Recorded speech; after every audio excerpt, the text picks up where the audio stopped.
It is part 2 of our World Championships coverage in Tokyo, Japan on this week's Throw Show.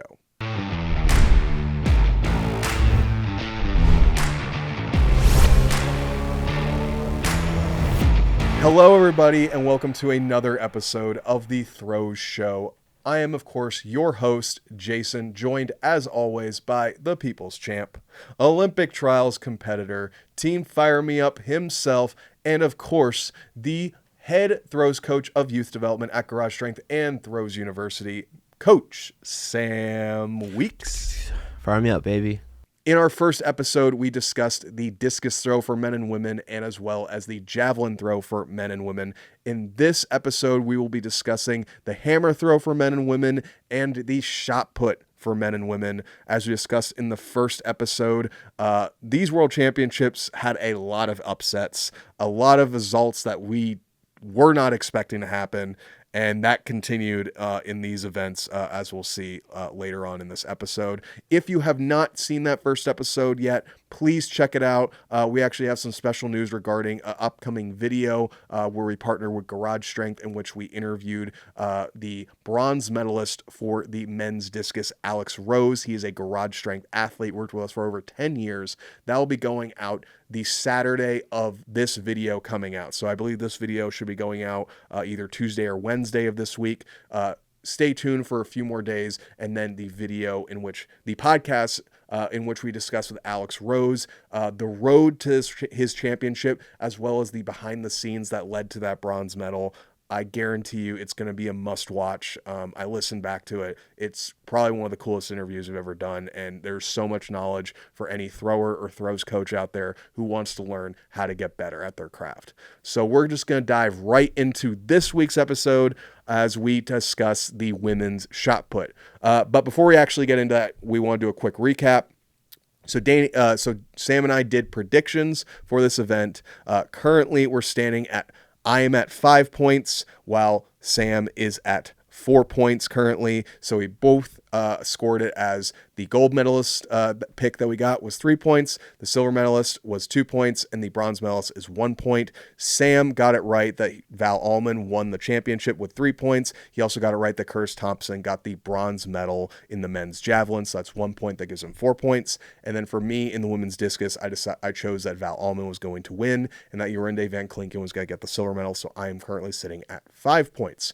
Will that change by the end of this episode? Make sure you stay tuned to find out as we discuss the women's shot put. Sam, before we even get into those results, what did you think of this event when you saw it? We did see an upset in regards to the champion. Yeah, no. My favorite didn't win. I thought this competition was like a roller coaster. Mm-hmm. You know, it was very up and down. And I feel like the end, round 6, was like it was the most exciting round outside of round 1. Mm-hmm. I think round 1, Madison Lee going 20:06 to set a PB and to set off the competition. I was shocked. I was like, wow, dude, she looked cool, calm, collected, and she put everyone on notice. She was like, I'm leaving here with a medal. Mm-hmm. And I was like, wow, like, okay, let's see how the others respond. And I felt like the other women did fairly well, but not 20 meters well. Yeah. And I was like, okay, Madison Lee clearly came to compete, and it's like, let's see what happens. And out throughout the competition, you know, some of our favorites, Chase Jackson, Jessica Schilder, Sarah Mitten, I feel like they were really trying to put one out there, but just couldn't quite do it at the, I guess, pace that Madison Lee did. Yeah. Like, when Madison Lee hit that, I was like, I was shocked. But those other 3, I felt like were trying super, super hard, and it just wasn't quite it until round 6. Yeah. Obviously, Chase goes 20-21, round 6, and then Jessica Schilder goes 20-29 to claim gold. Yep. So all 3 of our women who medaled went over 20, but I just felt like this competition was a big roller coaster. Yeah, big props to Jessica Schilder and even Chase for coming back on round 6. But I want to talk about Madison Lee for a second. She is. I talked about her in the predictions, and I actually chose her to get the bronze medal because she's someone who's always games up at the major. Every single time she either hits a personal best or hits a season's best, and she equaled her personal best here. She hit a personal best last year at the Paris Olympics to get the silver medal. So 2 medals in a row for Madison Lee. That's awesome. I would have been so hyped if Madison ended up winning because that would have just been so cool for New Zealand athletics, really proving that she is the successor to Valerie Adams, the greatest women's shot putter of all time. But Madison Lee walking away with a bronze medal, love to see it. I love to see her on the podium. Yemi, I thought based off of qualifying was had a chance for medaling. Finished off with a 1933 from her first attempt. But dude, Jessica Schilder, she's been someone who's been in the mix for the last few years.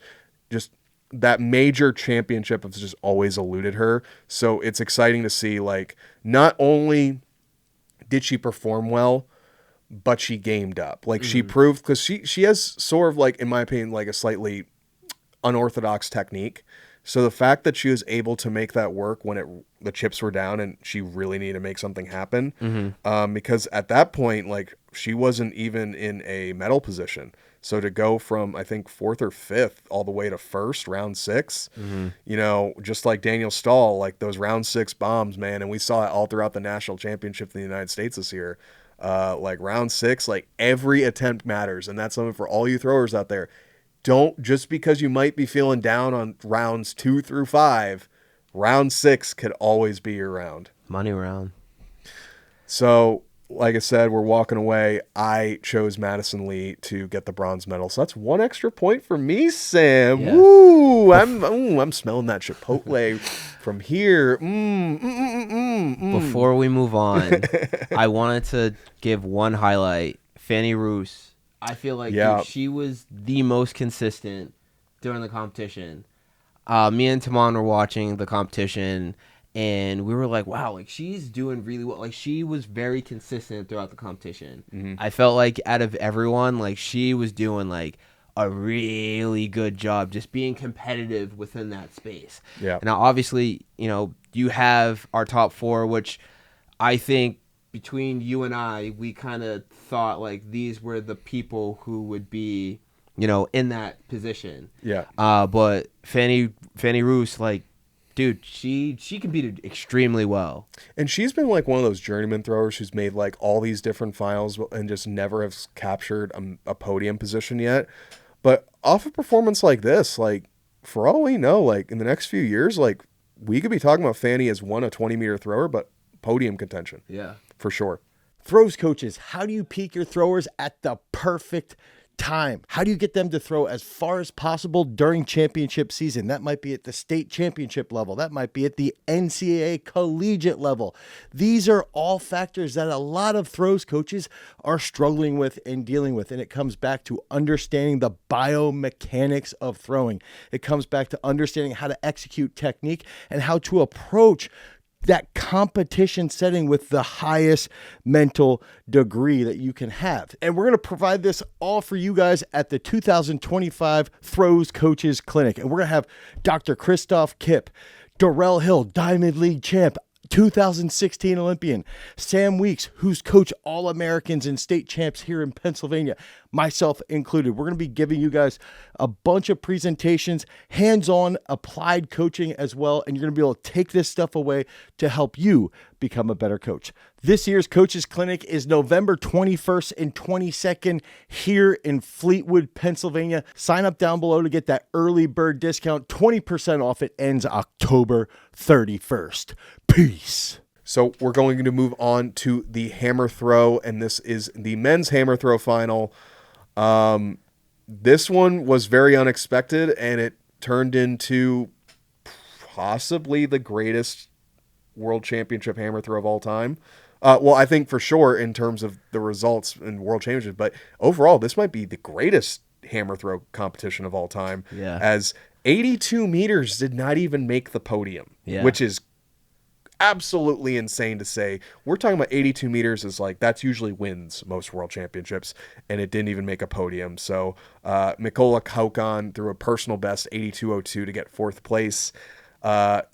he shares some unfortunate air with someone like Darlon Romani, who threw 2250 at the World Championships in 19, where he didn't even medal in the men's shot put. So very unfortunate position for both of them, but you can also say, like, you're one of the greatest hammer throwers of all time with a result like that, especially at World Championship. But if we go down the results, Ethan Katzberg, he is starting, he's only, 23? I think so. 23, 24? This guy's already approaching GOAT talk. Yeah. Because he won in 23, won in 24 with a round 1 84-meter throw in Paris, and backs it up again with a new personal best, 84.70 on his second attempt, and his first throw was 82 meters. Every single throw that he took was over 81 meters. His worst attempt was 81.86. It's crazy. And to back up his 84, he had 2 throws over 82 and 2 throws over 83. Ethan, this might be the greatest series outside of like the world record series by Yuri Sadiq, possibly ever. Ethan, like, it's crazy because he can throw for another like 12, 15 years. Yeah. Yeah, Ethan, I'm going to make it right here. I think he's going to break the world record. Yeah. I think he's going to be the clean world record holder. He's just short of Koji's national record for Japan.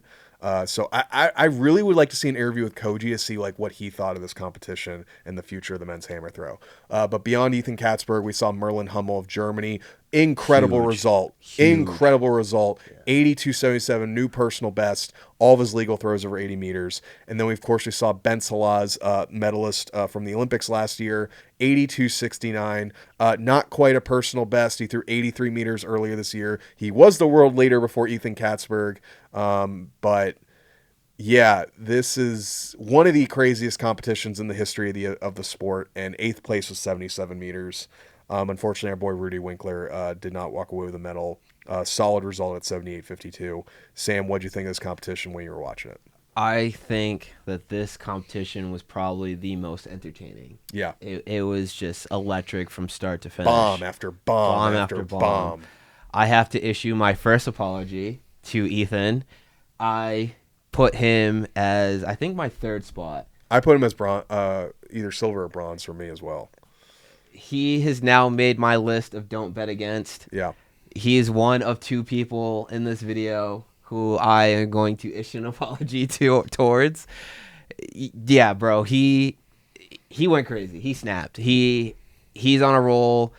Honestly, bro, like he's made a name for himself in this space of hammer throwing right now, and I feel like he's just in that S tier while everyone else is battling to get into A tier and so forth. Like, he is out of this world, and he's doing crazy things.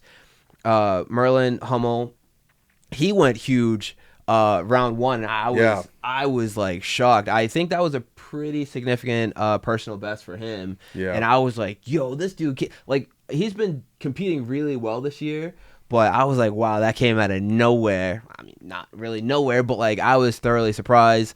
Obviously, Ben Talas, we figured that he was going to do well. Obviously, he only he secured bronze. Kokon, I felt bad. I was like, dude, like, that is tough. Like, you throw over 82, you throw a PB, and you finish with 4th place. I'm trying to think of like how many majors that would have lost. So obviously it lost this one. It would have lost Paris. That would have won 23.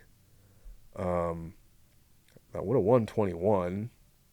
I think it would have won 21. I'm not sure if or 22 that probably would have won as well. I have to go back. Like 82 meters, like you're gonna see that win a world championship more often than not. So it's I feel bad for him, but like it's tough. I think if there's an event that you want to go back and watch in full, watch this men's hammer throw replay. I think it's on Peacock, because dude, it's a sight to behold to see that many guys throwing that far. Mm-hmm. And then obviously Rudy got 5th. I think this was his highest placing. No, No? no, he got fourth, I think, in 22. Okay. And I think he's thrown further I think he threw 79 at one of those events. I could be wrong, though. Gotcha. But obviously, I was rooting for him. I was nervous, dude. Those first two fouls, I was like, "Come on, Rudy, don't do this to me." And then obviously, he got his third attempt, but just rounds 4 and 5, just like wasn't clicking. Just like his rhythm just seemed slightly off, and I was like, "Oh, like Rudy, no, like don't do this to me." But still, to take fifth, in one of the most competitive, one of the toughest hammer competitions in this golden age of throwing right now, that's still something to be proud about. So Yeah, and one other shout I'll make is to Armin Zabatos out of Hungary. He's the 18-year-old, and he got 8th place. yeah, So that's huge. he also had a round 1 auto queue qualifying mark. So he is definitely the future of the event, and we'll see if he's going to be up there challenging Ethan. Ethan really broke through when he was 21 years old, so it'll be interesting to see where Armin's going to be in 3 years. Mm-hmm. And before we get into the women's hammer, I just want to reiterate, you and I did not get any of the medalists correct there. So 0 big goose eggs for both of us. And I believe we also got big goose eggs for this event, as well as we talk about the women's hammer throw. And then, of course, we'll finish off with the men's shot put for our review of the World Championships. And the women's hammer throw was nothing to sneeze at, simply because Cameron Rogers, similar to a compatriot of Canada, she might start making a name for herself as going down as the GOAT of the women's hammer throw. She still has a ways to go, because Anita Vladarchuk is still the world record holder at almost 83 meters, and she's a 3-time Olympic champion, one of the very few track and field athletes in history to claim 3 Olympic golds. So Cameron still has a lot of work to do, but she's starting to make a claim for herself as she becomes the 3rd woman in history to throw over 80 meters. 80 meters 51. She's the number 2 all time behind Anita. Cameron is, she won in 23, won in 24, and now she won in 25. Just like Ethan, they're just racking up the golds right now. And then we saw surprising results out of China as Ji Zhao throws a new personal best of 77.60, and then Jila Zhang throwing 77.10 to claim the bronze medal. Again, him and I didn't get any correct in our predictions this time around. But the women's hammer throw is in a very healthy spot. We're seeing incredible distances out of these women. Sam, what did you think of this competition? So my second apology that I have to issue goes out to Cameron Rogers. Yeah. I bet against Cameron Rogers, and she proved me wrong.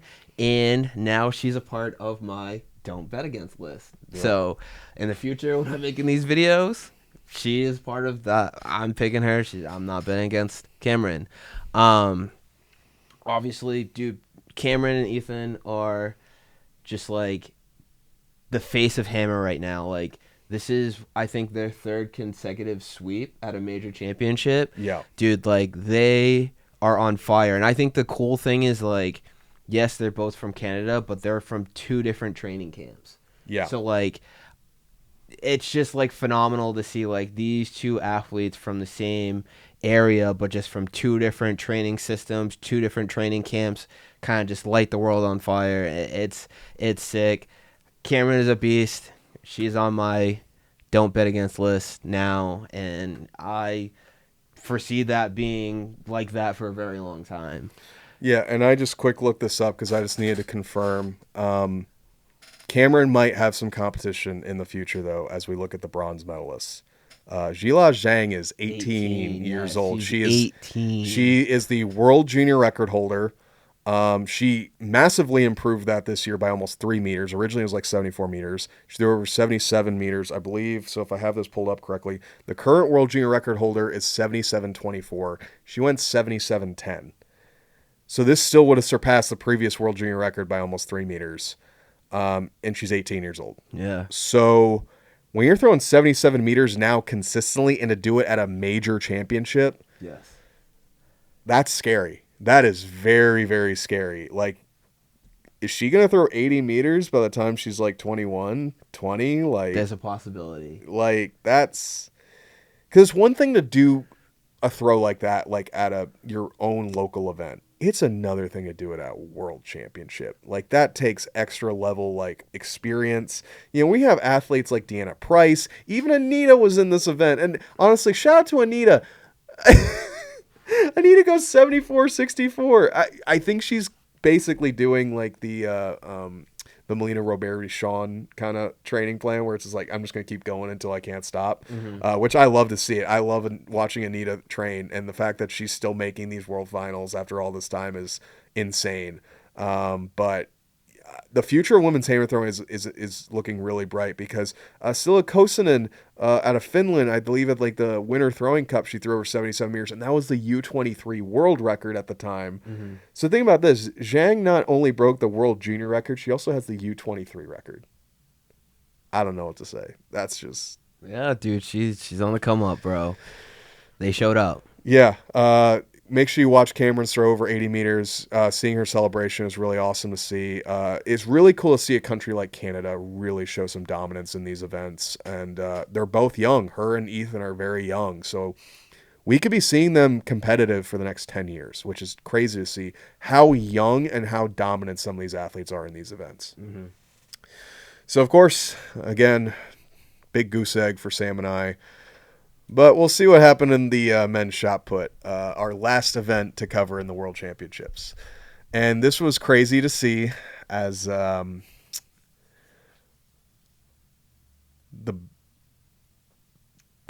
going to have to join Sam here in person I can no longer bet against, as Ryan Krauser having absolutely no competitions this year. Last competition was the Paris Olympics, I believe.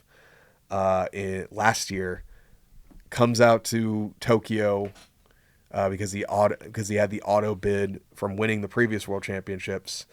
Comes out, wins another World Championship, 22:34, the only athlete to break 22 meters. And then the shock of shocks in the men's shot put, one of my favorite results of the entire week was Uziel Munoz out of Mexico. Sam and I have seen this guy throw in person multiple times. And such a cool guy, amazing technique. If you want to see how you should be throwing the shot put, watch his 21.97. That's secured in the silver medal. Again, a round 6 bomber to get that silver medal. Leonardo Fabri and Tom Walsh both won 21.94. Fabri's walking away with the bronze medal based off a countback. Really, really cool competition. I was there. It was one of the few competitions I got to see live in person in the stadium. The energy was incredible from the crowd. Admittedly, the event took a while to take off. Like it was very understated up until like the last like 2 rounds. Sam, what'd you think of this event? And now is your time to gloat. Yeah, dude, the GOAT did his thing, and he won gold. He won gold. So what does that mean? Got about me points? 3 points, and now I'm up to 7, leading it all. And I have 6. So, oh my goodness, I thought I was gonna get free Chipotle after this, but you know, the people's stay chance. tuned to the end of the video, and you're gonna see me having to eat my words. The people's chance while they get the people's bowl at Chipotle. But You better take advantage of that. Get that double steak, double whatever you want. Yeah, we'll see. Obviously, you know, I truly believed. I was like, okay, yes, Krauser hasn't competed all year, but that dude knows how to prepare for major championships. Yeah. This dude is the greatest shot putter of all time. I had no doubt in my mind that he has some kind of system going into this world championship, knowing that 1, he'll leave with a medal, but 2, he'll win it. Yeah. And obviously he did that. I think Uziel, yes. Munoz. Dude, his round 6, I remember watching it on TV. I'm popping off. Obviously, Dane posted, or you, I think it was you posted. It was either one of you two. I think it was Dane. Posted his video from the side angle, and it was electric. He was popping off. We were all going crazy because that's huge. I don't think Mexico has ever, I know at least in shot put, I don't think they've ever medaled. They've never had a thrower medal, I believe. I think the only events that they've really ever been competitive in internationally has been distance events. So I don't even have to look. I don't even know if they've ever medaled at a field event, to be honest. Yeah, I was going to say. I don't think they have, and he did it. Yeah. He did it for their country. I mean, just like Alex. Alex was the first medalist for Samoa. Yeah. As a country. Like, Just they've never had in a general. medalist. I think he was the first person to ever make a final for that country. So, yeah, I mean, obviously Mexico's quite a bit bigger than Samoa, but, like, still. That's huge. Something to say for your country. It's also cool to see Fabry back on the medal stand. Yeah. I know he's been struggling with these majors recently. Even Tom hitting a season's best, 21.94. I want to have two shout outs in the lower end of the field. Chuck Inequity going 21.52. I believe that's the first time he's ever broken 70 feet at a major. This was a great year for Chuck. Chuck went over 22 meters earlier this year, the Prefontaine. He's really excited to see where he goes. I think Chuck, and this is my proclamation, I think Chuck's going to make a podium before his career's over. And that would be so awesome for him. Such a good guy. Yeah. And then my second shout out is going to be for Scott Lincoln. Scott Lincoln threw 21 meters to get 8th place here. Scott Lincoln is one of those journeyman throwers out of Great Britain who's just always chipping away, making slow progress on his results. And to throw 21 meters at World Championships, I think that's incredible for his career. Yeah. Now, J-Dog. Yeah. Obviously, we all know that Joe wasn't here. Do you believe if Joe was in this competition that this podium would look different? Are you trying to make me like public enemy number one in the throws community? I'm asking for your opinion because So- I truly believe. What's your opinion? You give me your opinion first. I think if Joe was in this competition, he would have been the enforcer to either beat Krauser or actually push Krauser. I don't think anyone in this competition actually pushed Krauser. Krauser coasted up until a point where you couldn't do anything to beat him. And I feel like if Joe was there, he would have been that force. Joe is the Joker to Krauser's Batman, or vice versa, however you want to look at it. I felt like if Joe was there, he would have pushed Krauser more than anyone in this competition did, and could have changed how this podium looked. I completely agree. My innate thought was, oh, Joe probably could have beaten Krauser. This could have been the moment. But I also just I'm afraid to have that opinion now. I'm afraid to express myself because every time I do, I feel like I get beat down into the dirt by one Ryan Krauser and his fans. So, and Me. you. So, I now owe you Chipotle because of Ryan Krauser. I love it. Shout out to Krauser. So, I'm just going to say Krauser wins regardless. Joe comes out and throws 23.65. Krauser throws 23.70. I'm just done. I'm done. You've beaten me, Krauser. I am He's beaten done. everyone. I'm done. You've not only beaten everyone that you've competed against, you've also beaten my opinion of you. You're the GOAT, and I will no longer question your dominance. So, any final words on these World Championships, Sam? Nah, I felt like it was very entertaining, just across the board. Obviously, the top dogs really kind of solidified their spot, and then we had a bunch of newcomers kind of solidify their name. And I feel like just the evolution of the sport is just getting better each year. So I feel like this was definitely one of those competitions where it's like more people are getting established, and let's see what happens in the following years. Yeah, I think it was an incredible championship. A lot of big results, a lot of big surprises. A lot of people we did not expect to podium did podium, but that comes back to that's why we have the event. You never know who's going to come out on top, and until the dust settles, we don't know who the champions are going to be, and that's why they need to compete and battle it out, because just because you have a big mark going into the championship honestly means nothing. So check out the replays on Peacock, support these athletes, give them a follow on Instagram. Again, make sure you check out that podcast we have with Alex Rose. It's coming out later this week on the Garage Strength YouTube channel. Again, it'll be collab with the Throws University channel, so you should be able to see it. And I think right about now you're going to see me having to eat my words and buy this man Chipotle.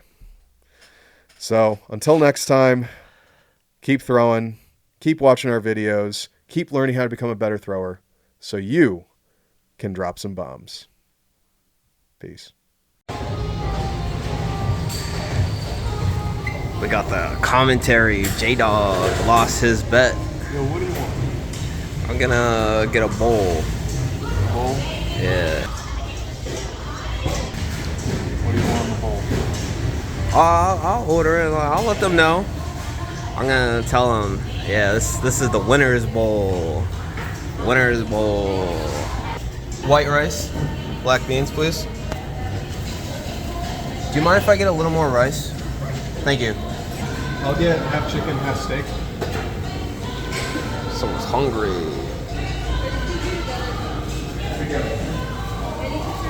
That's fast. No, I don't want a drink. Oh yeah, dog. Perfect. Thank you. So much. You too. Yeah, dog. We gotta get right. We gotta get right. This right here, cheat code. Cheat code. I gotta get right, dog. Yeah, dog. So if you want the secret to a good Chipotle meal, Tabasco hot sauce, you need all 3 sauces in here. You get whatever you want outside of that. You enjoy that. You enjoy that. I will. Shout out to Ryan Krauser, Bell Ullman, and Curtis Thompson. You got me a free meal.